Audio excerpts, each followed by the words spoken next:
Russian flight to Hong Kong is in serious trouble. The other way! The other way! To the left, now to the right. Gravity has become a deadly force as the crew fights to keep the plane from falling to Earth from 10,000 meters. Get out! Get out! Back! The cause of all the chaos, a 15-year-old is at the controls. Get it left, the ground is right there! We have? We're not getting any answer. We have the terrain alarm. Aeroflot 603. We are in an emergency.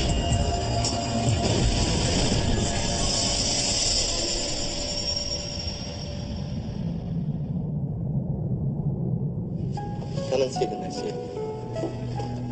Go on. Pilot being filmed. Are you filming? It's a family outing. A proud pilot taking his kids on their first trip abroad. But in just a few minutes, their vacation will turn into a terrifying fight for their lives.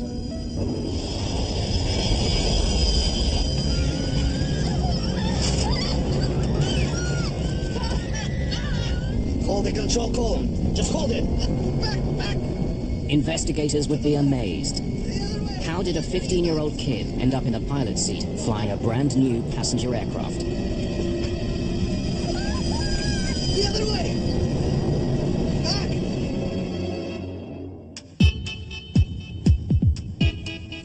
March the 22nd, 1994, Moscow.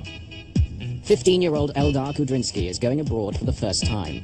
He needs every gadget he has. Eldar, Uncle Volodya is waiting. I'm ready, I'm ready. But this is no ordinary kid. Eldar's father is Captain Yaroslav Kudrinsky, an international airline pilot. In Russia, that means membership of a privileged group and access to luxuries most of the country can only dream of.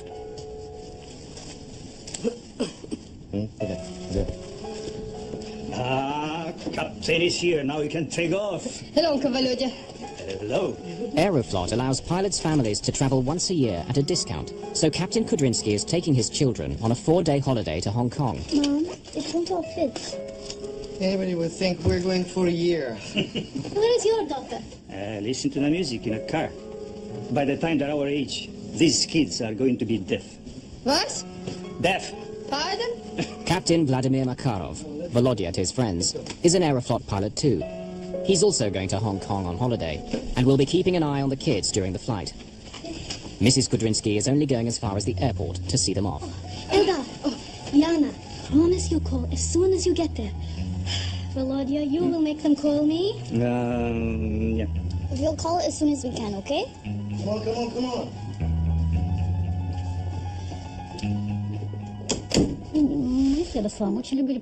Yaroslav and I love to travel, and so did the kids. They love seeing new places, learning new things. There was a chance for them to come along with their father, and they jumped at it.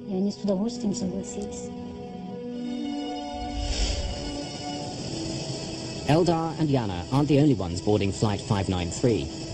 Most of the 63 passengers are businessmen from Hong Kong and Taiwan, looking for opportunities in the new Russia. Others, like Adrian DeVille, have come from London, flying Aeroflot because it offers a cheap connection to Asia. He's the manager of a camera shop in northern England and has a passion for aircraft. In fact, he's going on a 2-week holiday to Hong Kong to photograph the new airport they've just built. He'd go as far as he could. If he thought there was a good airport somewhere in the world, he'd try his best to get to that airport just to go and make some nice photographs. And the trip to Hong Kong grew from that because he wanted to see this brand new airport, which was a feat of engineering at the time. Mark Newport is a British sports promoter who lives in Hong Kong. Mark was in the army, was in forces, and he went to Hong Kong and he just loved it, and got married out there. Chose an Aeroflot, and I'd never heard of it until then, because it was just a cheap flight home. In 1994, Russia is in a state of great change. 3 years earlier, the old Soviet Union finally collapsed. A new Russia is bursting out from behind the torn Iron Curtain. Its people want the freedoms of the West, the lifestyle, the international travel. But Russia's state-owned airline, Aeroflot, is getting a makeover too. They struggle to buy 5 new aircraft from the company Airbus Industry. The $70 million state-of-the-art Airbus A310-300. Though it seats fewer than 200 passengers, it can fly 3 times further than any of Russia's biggest passenger aircraft. The A310 is a fully automated aircraft equipped with sophisticated fail-safe systems. Aeroflot hopes it will help improve the company's checkered safety reputation. Anytime there is a national carrier supported by their particular government, if that government is in turmoil, whether it's financially or political turmoil, it affects everything that's associated with that core government.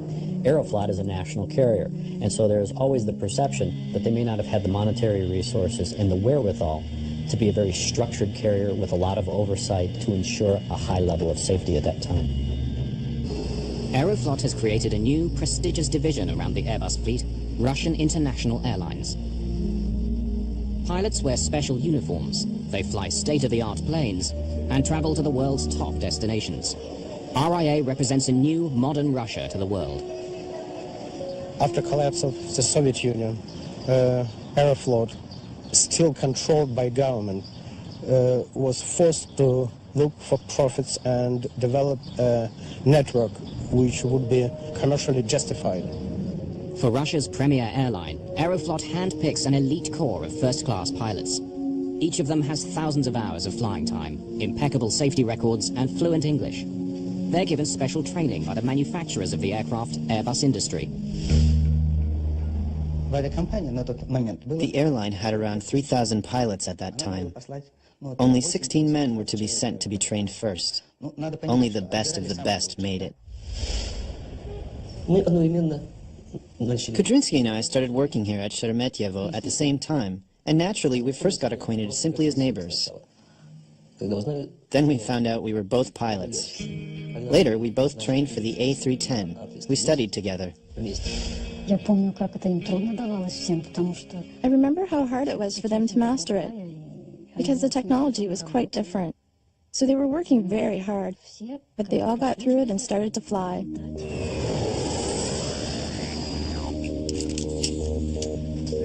Yana and Eldar are finally on board the new plane they've heard so much about from their father. Now you two behave, or Uncle Volodya will push the eject button. Kudrinsky has 900 hours of flying the A310 under his belt. Let's go then. It was their first trip abroad, but naturally, they had come along with him on other trips within Russia. They were quite well traveled for their age. First, Captain Danilov will command the flight through the busy flight corridors out of Moscow. Relief Captain Kudrinsky will then take over. When he does, First Officer Piskarev becomes his co-pilot. All 3 are first-class pilots. On this new A310, the flight deck is fully computerized. Like other state-of-the-art aircraft, it's equipped with a sophisticated autopilot that can fly the plane for long stretches of the flight. International routes like this one to Hong Kong are Aeroflot's lifeline. They bring in precious hard currency at a time when the domestic market is struggling to turn a profit. Flight 593 takes off at 4:39 p.m. local time. Then it will join the Trans-Siberian Airway, flying east towards Mongolia and China. It's a smooth flight. Only 4 hours into the 10-hour trip, they've just passed over Novosibirsk in Siberia, almost halfway. But Eldar and Yana are too excited to sleep.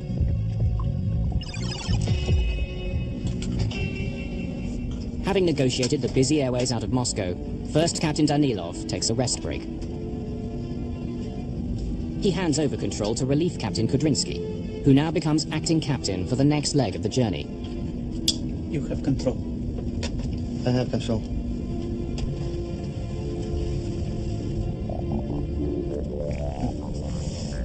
Still awake? Yes, bye. Shall we surprise your father? In the cockpit? Hmm? Oh, yeah. Would you like that? Aeroflot's most technically advanced aircraft is now cruising on autopilot at 10,000 meters. It's a calm, windless night, but the peace will not last. The pilots and crew will soon be fighting to save the lives of everyone on board. One of Aeroflot's new Airbuses is on a direct flight from Moscow to Hong Kong. Captain Kudrinsky is taking his children on their first trip abroad. They're about to pay him a surprise visit. Have some very important visitors. Shall I bring them in? Okay. Come on in. This is First Officer Igor Vladimirovich Piskarev. Hello. So, what do you think of our new airplane? It's very nice. It's amazing. So it's quite different from our old Russian planes, huh? Daddy, what's that? Well, this is a flight computer. It flights the plane. It does everything automatically. Now, come and sit in my seat. Would you like to? Come on. It's a quiet flight. Many passengers are sleeping, unaware of what is taking place on the flight deck. Daddy, can I turn this? Yeah. Now, Anna, would you like to pilot the plane?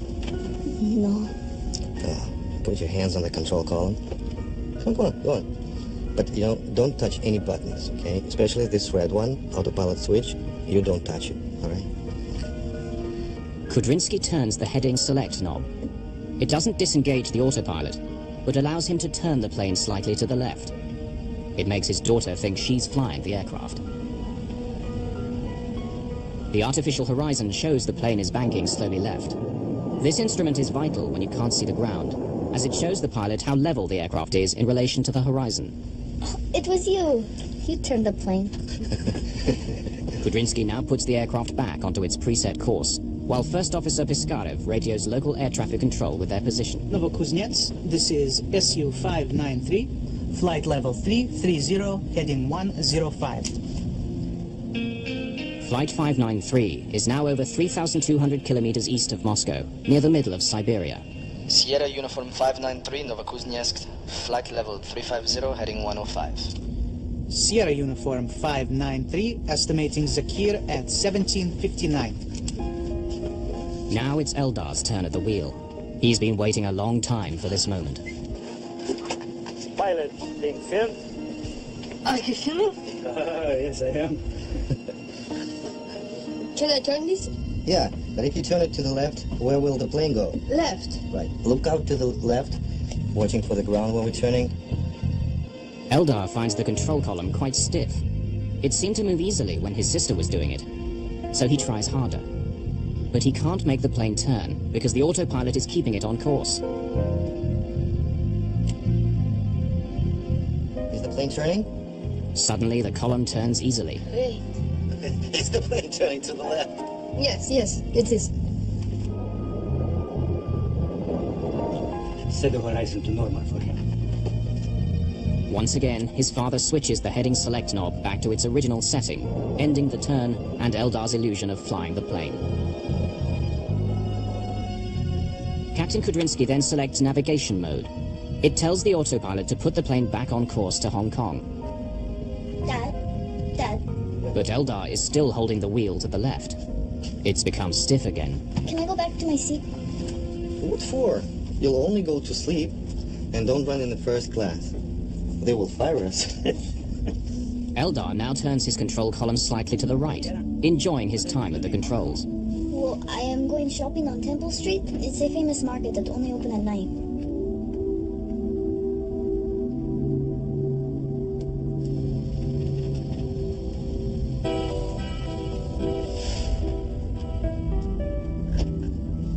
Why is it turning?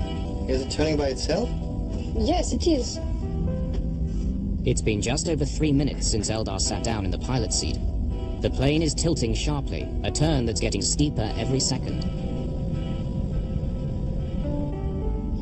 The plane seems to be turning by itself, but no one seems to know why. Some kind of zone. We've gone into a zone, a holding pattern. Have we?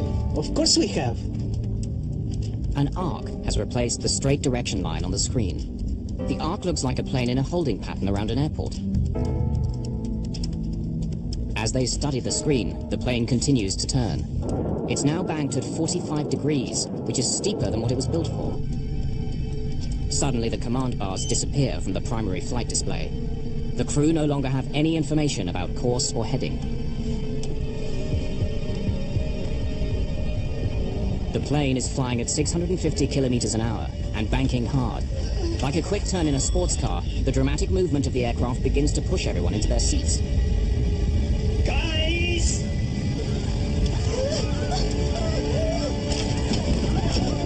The A310's autopilot works to keep the plane aloft. Suddenly, the nose pitches up. The increased G-force makes it difficult for Piskarev to reach the controls. He does his best, but nothing happens.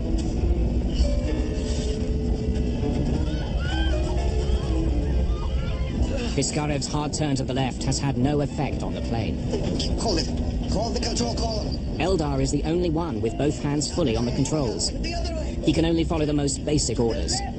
He can't get up because the speed of the turn is pushing him back in his seat. To the left. To the left. To the left now. To the right. The other way. I am turning it left. Okay, get out. Eldar has been in the pilot's seat for just over 4 minutes, and now he can't leave. His body feels twice its normal weight. Get out. Get out. Kudrinsky can do nothing but struggle against the crippling G-forces. The aircraft is plunging towards the snowy earth, and there's nothing anyone can do. Roll out to the back. Get out. Get out. Get out. Russian International Airlines Flight 593 to Hong Kong is in serious trouble. There's the ground. The pilot's 15-year-old son has been at the controls for 4 minutes. The plane is turning steeply and losing altitude. The other way. Captain Kudrinsky desperately needs to get back into the pilot's seat, but he can barely move. The plane is turning so steeply and so quickly, the G-forces on his body make it feel like it's twice its normal weight. Everyone on board now feels the force of the plane's dramatic movements. His plane is in a serious crisis, but Captain Danilov can't get to the cockpit. He too is squashed by the powerful forces created by the plane's extreme bank. The plane still isn't responding. To add to their confusion, an alarm begins to sound. It signals the complete shutdown of the autopilot. The plane is now completely in the hands of Piskarev and Eldar. And to make matters even worse, there's another alarm.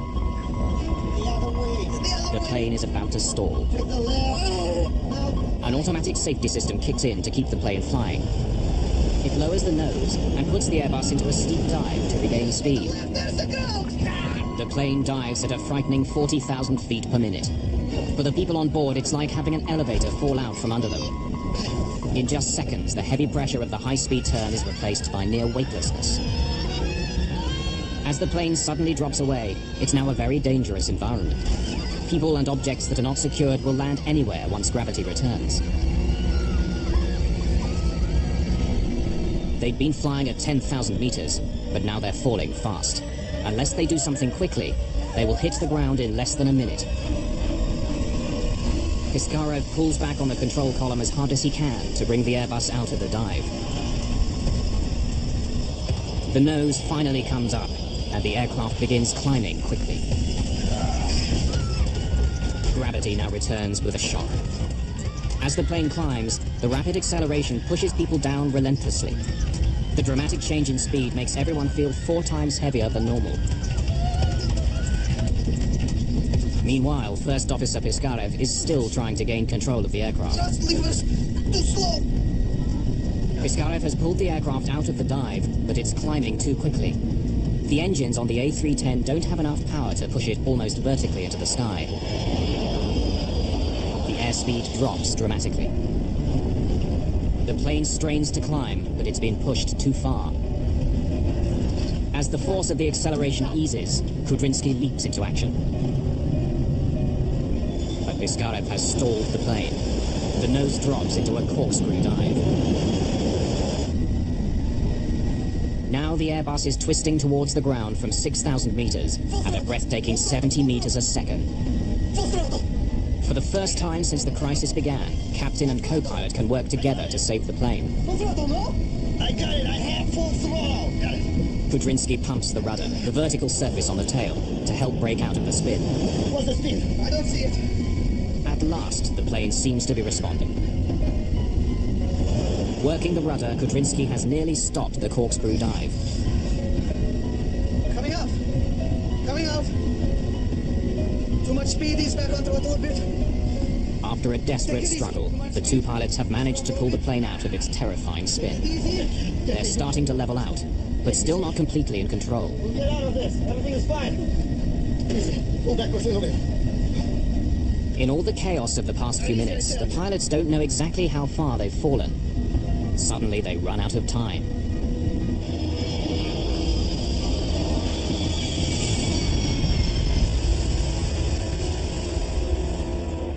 Sierra Uniform 593, this is Novokuznetsk area control. Please come in. 500 kilometers north of the Mongolian border, air traffic controllers in Novokuznetsk wait for Flight 593 to radio that it's left their control area. Area control, please come in. Less than 2 hours later, the first search party goes out to look for the Airbus in the frozen, rugged Siberian wilderness. They finally locate the remains of Flight 593 on a wooded hillside about 100 kilometers east of Novokuznetsk. It's soon clear there are no survivors among the 75 passengers and crew. This was a brand new aircraft, fitted with the latest technology. What could have brought it down? Why was there no warning, not even a distress signal? The Russian media are quick to speculate. Could it have been a terrorist bomb? When I was in Moscow, the news we had that it could have been a terrorist act, because we had terrorist acts on aircraft previously. We was completely unaware, other than that nobody had survived it.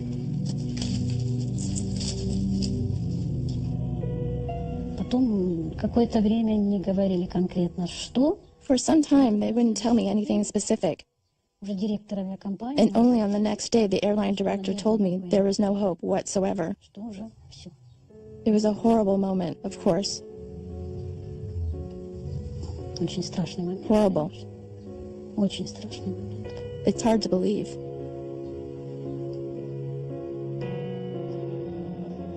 Aeroflot flies the families of the deceased out to Moscow.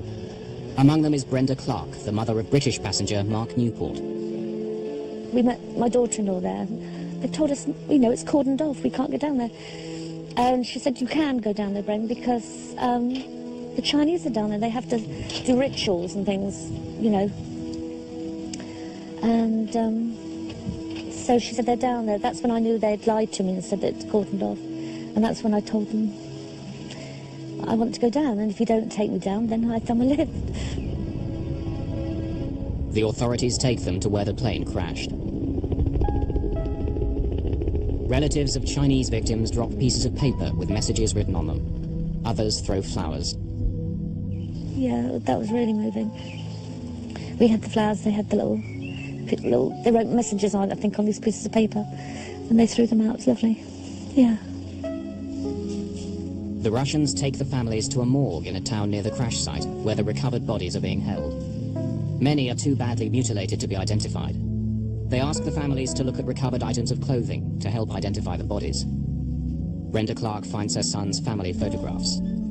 It sends a chill through her. For the first time, she knows for certain he was on the flight.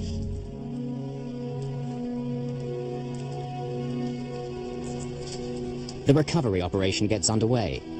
The Russian government mobilizes 238 soldiers, police, investigators, and rescuers. Everyone in the aviation world wants to know how a brand new, state-of-the-art Airbus could fall out of the sky without any warning. Does the A310 have problems no one knows about? They need to find out fast. Chief Accident Investigator Ivan Mashkivsky is in charge. The crash site itself offers few clues. The ones he does have are puzzling. Unbroken bottles of champagne, a flight attendant in an oxygen mask, and finally the body of at least one child thrown into the cockpit. The plane's digital flight data recorder indicates the engines were running when it hit the ground. He rules out engine failure. Mashkivsky needs the expertise of a man who knows the A310 well. Someone who can also recreate the fatal flight and find out what exactly went wrong. Vladimir Biryukov is an experienced test pilot and crash investigator at the Gromov Institute in Moscow. He's an expert on the A310 Airbus. Biryukov was directly involved in testing and certifying the aircraft prior to the Russians buying it. Because of the fate of this plane, the fate of this airline, my first reaction was shock. How could such a thing happen? All I knew was that the plane had crashed somewhere over Siberia. I remember spending a sleepless night, distraught, and trying to figure out what might have happened, and what could have caused it. Yeah, come.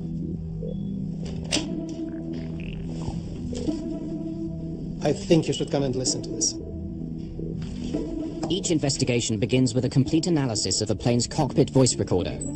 This time, it reveals something disturbing. No, come and sit in my seat. Would you like to? Daddy, can I turn this? Yeah.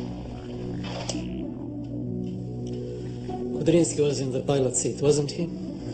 According to the diagram.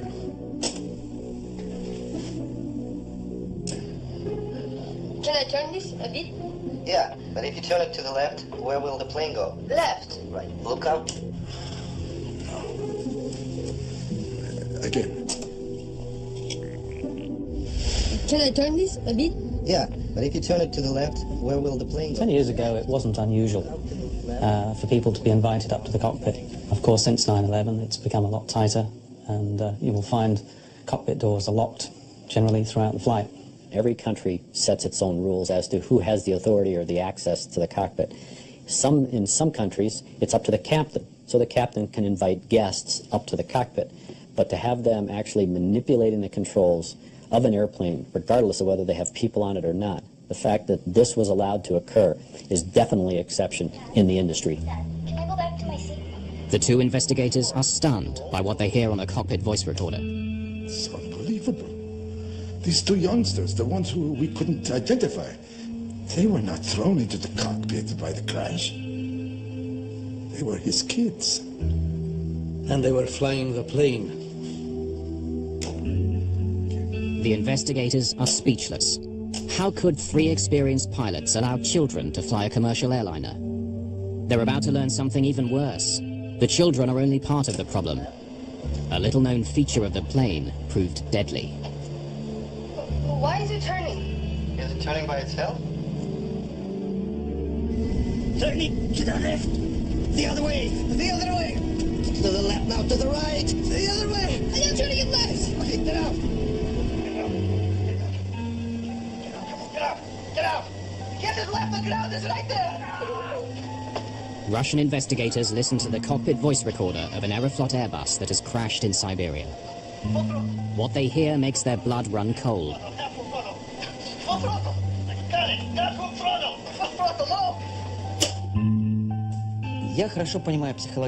You should understand the frame of mind of the father. He is very proud of what he's doing. He invites his kids into the cockpit. Strictly speaking, it's a violation, of course. But I know such violations do occur in real life. I'm not condemning him or defending him here. What I'm trying to say is that no disaster occurs for just any single reason. There's always more than one, all coming together. But this time, it really does look like a single cause. A child flying the plane. And it sends shockwaves through Aeroflot's higher echelons. No, I think it would benefit them. Investigators feel the pressure. The media has learned that Eldar was at the controls. Aeroflot, trying to improve on its Soviet-era image, wants to minimize the damage. Boris Rybak is an aerospace consultant in Moscow. Aeroflot managers and executives indeed try to conceal results and try to downplay importance of this accident because it was very embarrassing. Managers at Aeroflot aren't the only ones following the investigation. Airbus, the European company which made the plane, is also intensely interested. Ivan Efremovich, what's wrong? Nothing. If the accident was caused by Eldar, it will vindicate Airbus. At the same time, grieving families are also clamoring for answers. Are you sure? For Mashkivsky and his team, it's a delicate balance. There is always more than one reason for a plane to crash, and we must find it. I'll do my best. His reputation, the reputation of Airbus, as well as Aeroflot, all now depends on finding this other cause. This was an international flight. It was a Western-built aircraft, and it was inevitable that the investigation that would be conducted by the authorities and the inquiries that would be conducted by claimant lawyers would expose information.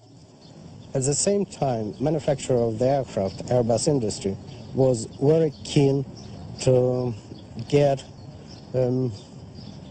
as much realistic explanation of what happened, because the reputation of this aircraft was at stake. What I objected to was the way we was treated by Aeroflot after the accident. They wouldn't tell us anything what was going on. They denied everything. I wanted to know why my son died. I wanted to know why these men had been allowed to do such a thing. But all we got from Aeroflot was blank, blank, blank. Every time we tried to find something out, they just didn't want to know. Families aren't the only ones desperate for answers. Vladimir Biryukov continues trying to learn all he can about why the Airbus fell out of the sky. Analyzing information from the flight data recorder, he can trace and repeat every command given to the aircraft during the flight. We were trying to get as close to the truth as possible, to find the cause, because that was the precedent. The first foreign-produced plane to crash while flying for a Russian airline. The investigation confirms the autopilot was on when the plane got into trouble. Even with the children in the cockpit, the plane should have flown on course. What went so terribly wrong? So, any new developments? We can discount Kudrynsky's daughter. She sat in the chair, but she didn't fly the plane. At 17:47 and 6 seconds, Captain Kudrynsky tells her not to touch the autopilot switch. Her father gave the autopilot the command to turn, while Yana just rested her hands lightly on the controls. It was you. You turned the plane. But when Eldar took the controls, Biryukov discovers, something dramatically different happened. No one could possibly have guessed, not even the 3 pilots in the cockpit. Biryukov may have found the key to the puzzle. The plane's flight data recorder shows that 2.5 minutes before the crash, while Eldar was at the controls, the autopilot partially disconnects. This is the start of all the plane's troubles. But how did that happen? The autopilot is a sophisticated computer which manages an aircraft's speed, altitude, and heading. Altitude and heading are controlled by 3 key functions. The rudder, which controls sideways movement. The elevators, which control vertical movement. And the ailerons, which are for turning. On Flight 593, the autopilot had disconnected itself from the ailerons. And the autopilots that were used in transport airplanes years ago were an on-off. In today's sophisticated flight management systems, you can literally take fragments of the autopilot and disengage them, but not necessarily turn the switch off and turn it all off, unless you want to. The question that really worries accident investigator Biryukov is how did the autopilot become partially disconnected? There's no mention of it in the cockpit voice recording. If this is a fault with the aircraft, it could prove fatal to future flights. The only way to know for certain is to reconstruct the accident on a flight simulator at Airbus Industries headquarters in Toulouse, France. Biryukov's experience as a test pilot and his detailed knowledge of the A310 is crucial to the investigation. Using information from the flight data recorder, Biryukov reconstructs the events, beginning at the moment Captain Kudrynsky allows his son to sit at the controls. A co-pilot will help replicate Piskarev's actions. Look out to the left, watching for the ground when we're turning. Unlike his sister, Eldar turns the wheel before his father can tell the autopilot to turn the plane. The controls are stiff because he's fighting the autopilot. In the simulator, Biryukov reproduces Eldar's every movement.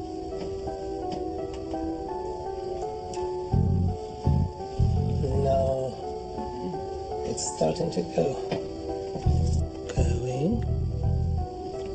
Going. There. Hold it long enough and it disconnects. How long? 30 seconds. And it disconnects smoothly. No warning. No. No. No one in the cockpit knows it, but this is a critical moment. Eldar's resistance actually turns part of the autopilot off. It takes just half a minute, but from here on, Eldar is controlling the ailerons. Eldar is actually steering the plane. Why is it turning? Is it turning by itself? Yes, it is. What seemed like an open and shut case is suddenly much more complex. To the left, the back, The 15-year-old flying the plane isn't the only reason they crashed. The discovery highlights an apparent flaw in how pilots are trained on the A310. I have full throttle. Accident investigator Vladimir Biryukov has finally discovered the terrifying sequence of events that made Aeroflot's Flight 593 fall to Earth. Captain Kudrinsky's 15-year-old son had turned the plane's control column against the programmed flight settings. This disconnected the autopilot without warning from the ailerons which turned the plane. There. Hold it long enough and it disconnects. How long? The aircraft then began an uncontrolled turn to the right, which got steeper and steeper. But why didn't anyone realize the autopilot had disconnected? Another peculiarity of the plane is that it has no alarm signaling the disengaging of the autopilot in the list channel. While our Russian planes have an alarm sounding in such an event. So I think that the captain allowed the boy to do it, irregular as it was, believing that even if the autopilot got disengaged, the crew would be alerted to the fact.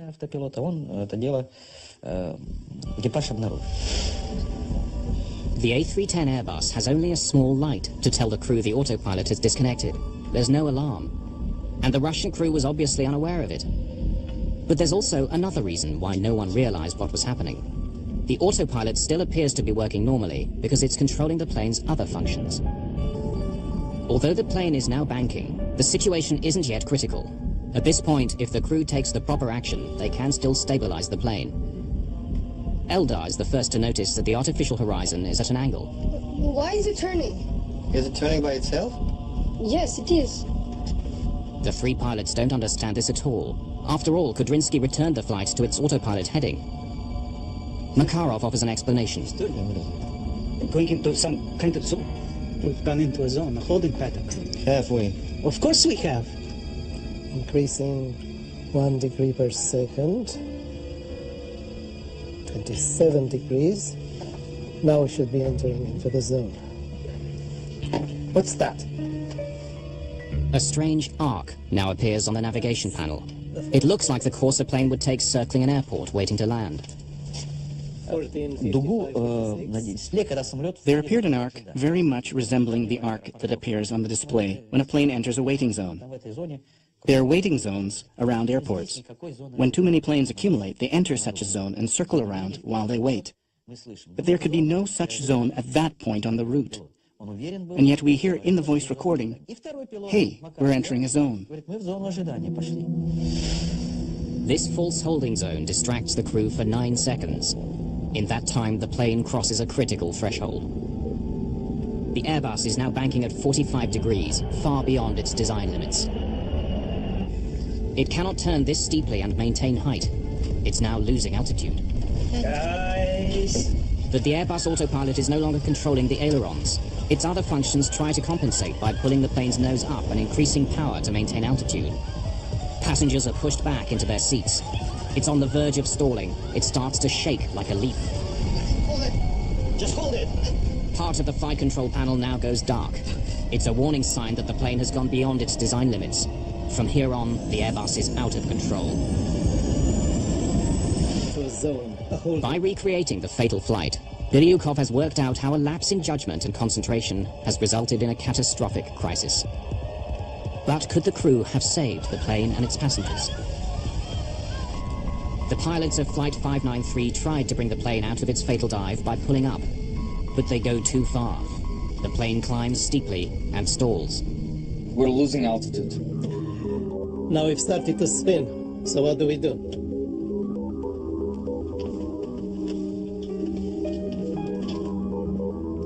It's coming out of the corkscrew. Now we're leveling out.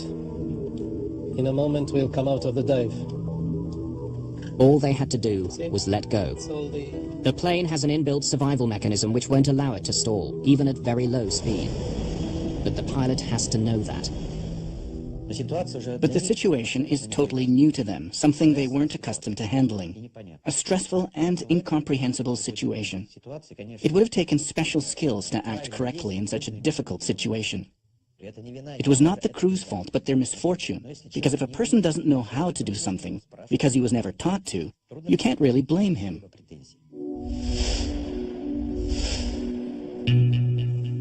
The team's perseverance in an open and honest investigation did show that there was more than one simple cause behind the accident. Their findings benefited the whole industry, especially the revelation that the autopilot can partially disconnect. This remains a feature of the A310, as it enables pilots to control certain elements of a flight while leaving the rest to the computer. But crews are now made aware of this. Captain Kudrynsky's misfortune is that it was triggered in a way that was unexpected and difficult to detect. The crash of the Russian plane comes at a troubling time for the airline industry. In 1994, the same year that Flight 593 went down, a series of crashes in the United States raised questions about how commercial pilots handle upsets, situations in which an aircraft finds itself in extreme flying conditions. When we think about upset in a large airplane, we think about an attitude of the airplane that's beyond what normal flight regimes would be. That is, greater than 20 degrees nose up, greater than 10 degrees nose down, and bank angles greater than 25 degrees. Within a year, the industry had begun offering pilots upset recovery training, teaching them skills to handle extreme situations like the one on Flight 593. The tragedy of one trip to Hong Kong may have contributed something to the safety of other passengers and crew.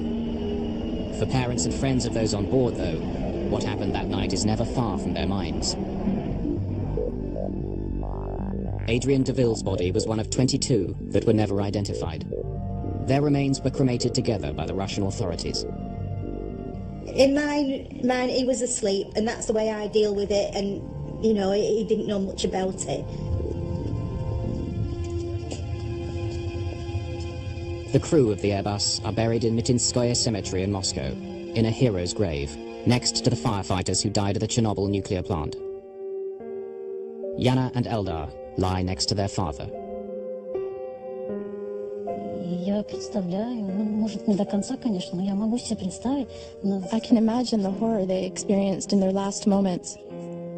Он же понимал, что He knew there were not only all those people depending on him, определенное количество людей, но but also his own kids.